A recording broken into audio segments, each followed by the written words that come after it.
is. There's a jet flying overhead. It is. Zoom out. It shouldn't.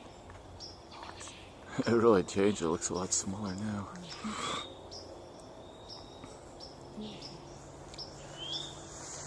There's one more view of the burn area. Again, as you can see, just the size of the tree from stump to the top. It looked even taller than that when it was standing up, but we're seeing more of it now because you can see pretty much to the top of it.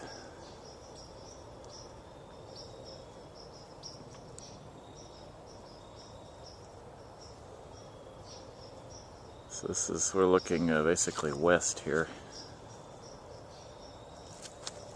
And over here, it's an adjoining property. A nice wooded area. There's a shed along with one of our kitty cats.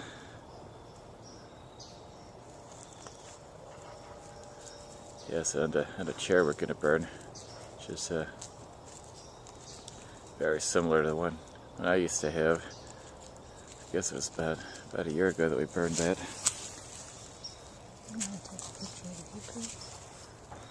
Yes, let's do that.